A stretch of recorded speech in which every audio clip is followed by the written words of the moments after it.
नमस्कार, श्री स्वामी समर्थ. कसे आहात सगळे? मस्त ना, मजेत. आत्ता मी तुम्हाला ही मिरची भरून दाखवते. ही हे असे यातले बिया सगळ्या काढायच्या, साफ स्वच्छ करायचे. आणि मी आता ना, हे कांदा आहे, हे कोथिंबीर आहे, हे थोडंसं चण्याचं पीठ आहे, हे थोडंसं वाटण आहे, तिखट, हळद आणि मीठ चवीपुरता, जेवढं तुम्हाला लागेल तेवढं. आणि मी आता हे ना असं करणार आहे, थोडंसं भाजून घेणार आहे. थोडंसं तेल टाकते, थोडंसं तेल टाकलं आहे. त्याच्यामध्ये हे कांदा आणि थोडंसं लसूण घेतलं आहे. मी लसूण जास्त नाही वापरत भाज्यांना, फक्त नॉनव्हेजलाच वापरते. तर तुम्हाला पाहिजे तेवढं घ्या, पण मी 2च लसणाच्या दांड्या घेतल्या. तर हे छान असं भाजून घेणार आहे.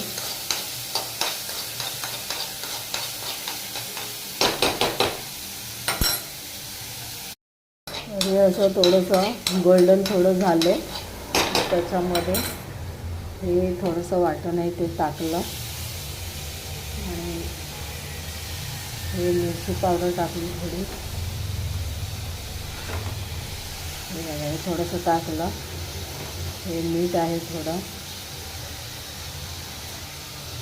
हे छान असं एकजीव करून घ्यायचं. थोडंसं मऊ पडेल, थोडं झाकण ठेवायचं. असे सगळे भरून घ्यायचे. आणि नंतर एक आपलं तेल तापलं तर याच्यात टाकायचे. असे व्यवस्थित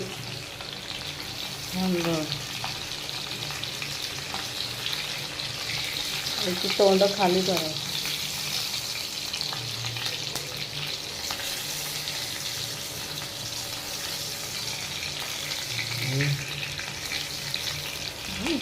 तोंड अशी ना, हे असं टाकायचं, म्हणजे आतून ते शिजतं छान. आणि गॅस बारीक ठेवायचं आणि त्याच्यावर झाकण ठेवायचं. आणि